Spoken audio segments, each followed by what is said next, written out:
Hey, where are you right now? I'm not sure. Don't upset me. There's nothing belonging to us in the house. What's happening? Well, I packed up all my things and left, okay. I don't get it. Why would you leave? Well, we got divorced, so it's not odd for me to leave, right?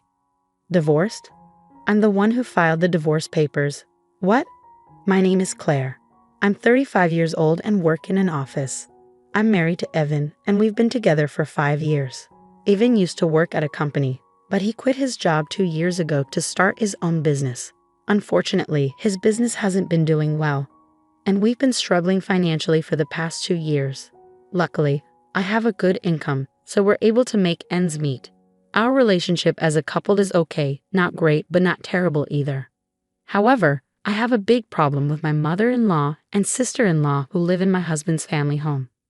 Every time I see them, they make fun of how I look and always find something to complain about.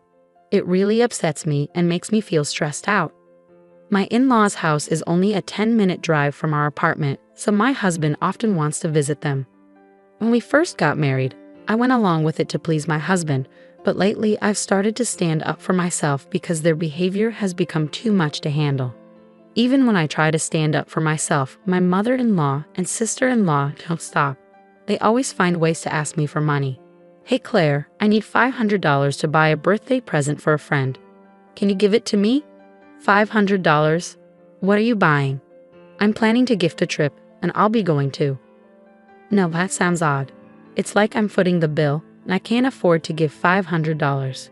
You're so tight-fisted, Claire. Are you a miser? Even though Evan supports you. Excuse me? I'm the one supporting him. My husband hasn't contributed anything to our living expenses in the past year, and you, sister-in-law, should get a job. It's not okay to be unemployed at your age. Why does my mother-in-law accept my sister-in-law's unemployment? I wanted to say all of this, but my husband interrupted. Hey Claire, I have a friend's birthday coming up. I want to buy a present, so could you give me $500? You really understand, Evan.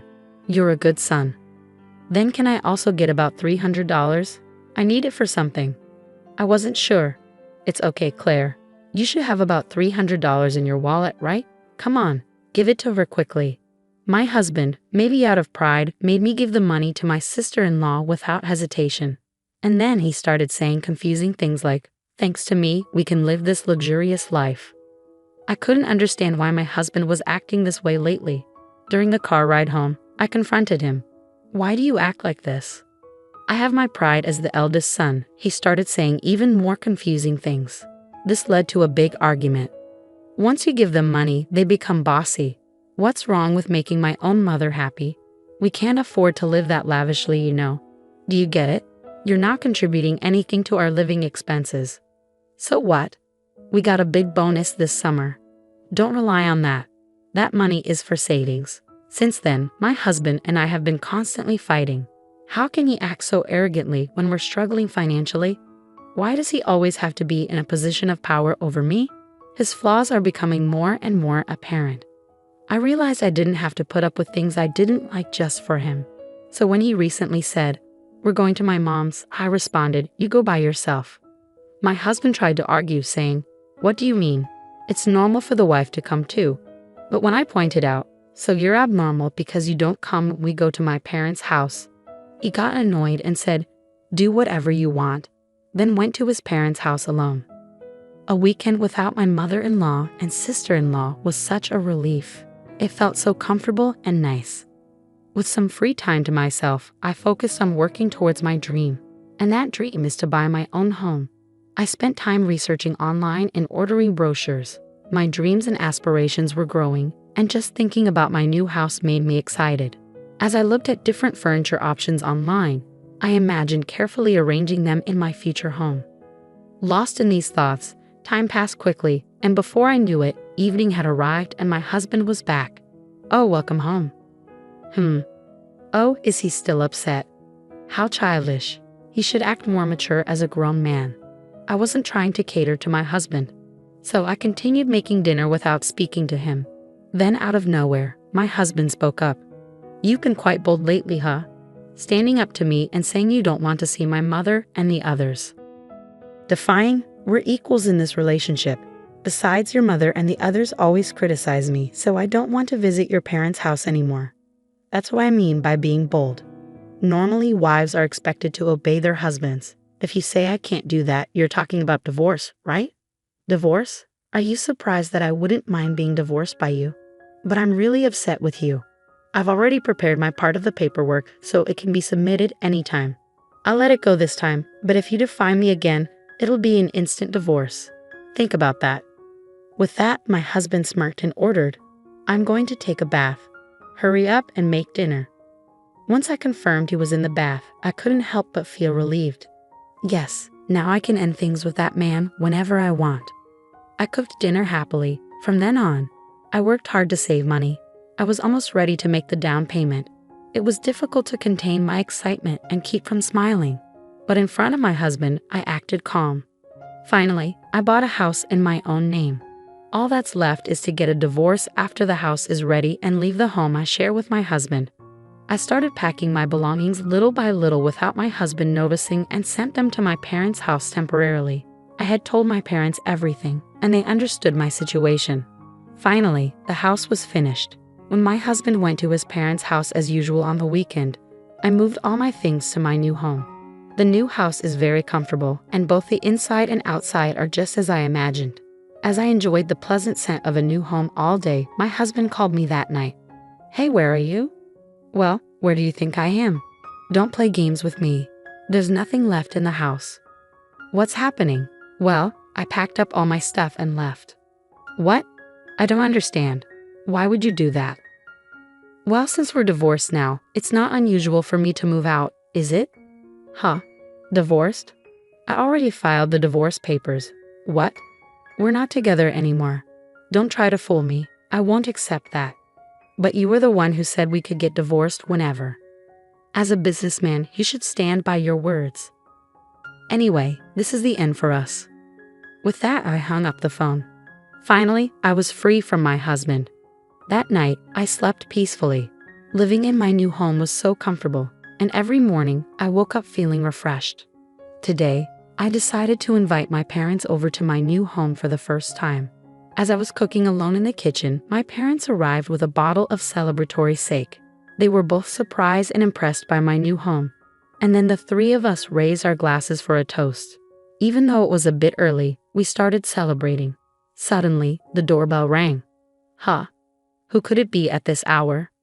When I checked the intercom, I saw my ex-husband, ex-mother-in-law, and ex-sister-in-law standing there.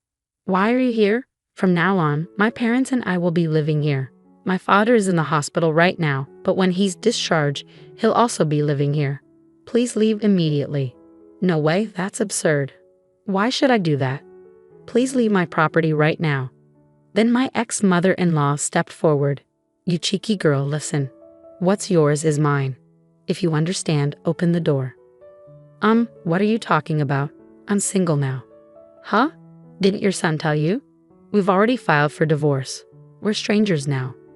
Upon hearing this, my ex-mother-in-law and ex-sister-in-law looked at my ex-husband. He seemed to be explaining something to them, although I couldn't see clearly on the intercom screen. He was probably saying something like, "I don't accept this." I told them, "Anyway, you can't enter this house. Please leave," and hung up the intercom. As my ex-husband continued shouting at the front door, demanding to talk, I was at a loss for what to do to make him leave. Then, to my surprise, a police car pulled up in front of my house, and they took my ex-husband into custody. From inside, I could hear my ex-husband protesting and struggling as the police pinned him to the ground. It hurts. Why is this happening to me? Meanwhile, my ex-mother-in-law and ex-sister-in-law stood there in shock upon learning that their son was divorced. They weren't arrested, but they were escorted away in the police car. After watching my ex-husband and his family being taken away, I returned inside the house, wondering who had called the cops. Then, to my surprise, my father made a peace sign. In situations like this, you call the police immediately. Trust your always calm dad. We continued our party with another round of drinks. As for how my ex-husband found out where I live, it turns out he followed me home from work because he admitted to stalking me. If he shows up again, he'll be arrested on the spot. With his timid personality, it's unlikely that he'll come near this house again. I also obtained a restraining order against his family. After the incident, it seems my ex-husband's business went downhill, and he accrued a lot of debt. With the divorce, the financial support he and his family were relying on from me was cut off. Additionally, with his father in the hospital, they had no source of income, so they had to sell their house. It's a case of reaping what they sowed. On the other hand, I invited my parents to live with me in my new home. They're very happy, calling me incredibly filial, and they're enjoying life in our new home. I want to continue cherishing my parents and live happily as a close-knit family. With his timid personality, it's unlikely that he'll come near this house again. I also obtained a restraining order against his family. After the incident, it seems my ex-husband's business went downhill, and he accrued a lot of debt. With the divorce, the financial support he and his family were relying on from me was cut off. Additionally, with his father in the hospital, they had no source of income, so they had to sell their house. It's a case of reaping what they sowed. On the other hand, I invited my parents to live with me in my new home. They're very happy, calling me incredibly filial, and they're enjoying life in our new home. I want to continue cherishing my parents and live happily as a close-knit family.